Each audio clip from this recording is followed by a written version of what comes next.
We can go sit down here. Because I was in Makkah, and they told me that there's an imam in Cape Town, and he says that homosexuality is permissible. So I said, it's impossible. He said, no, this, that. No.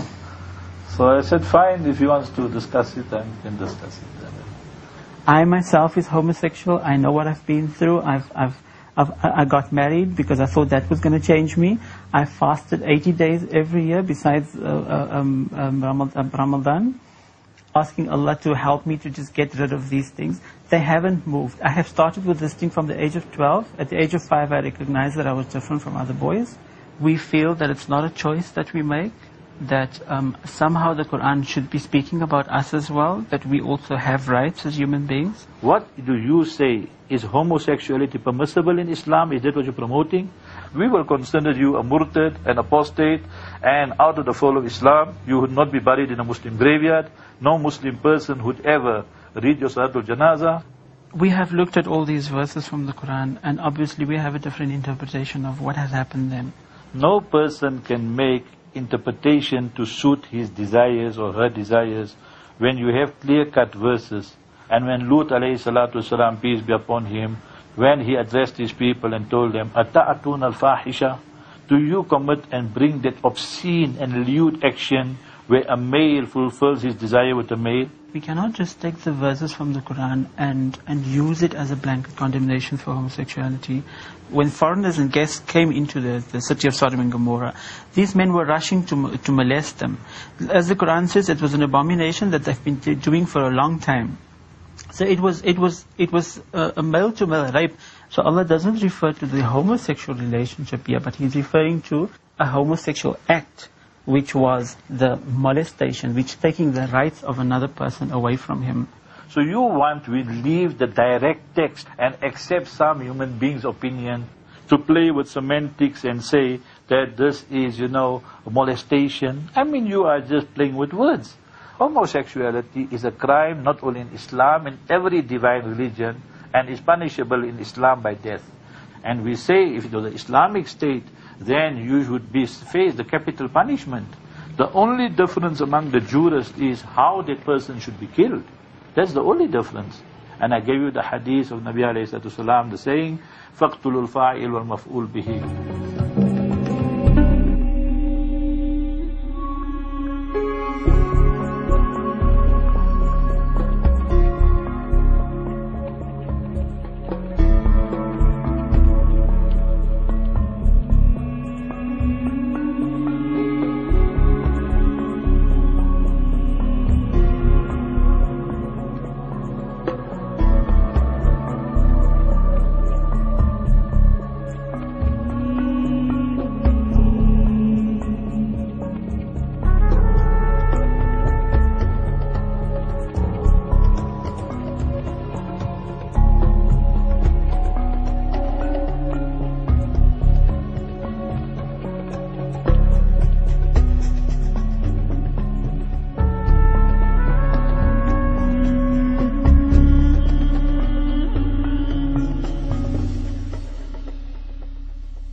This is 2020 in Touch.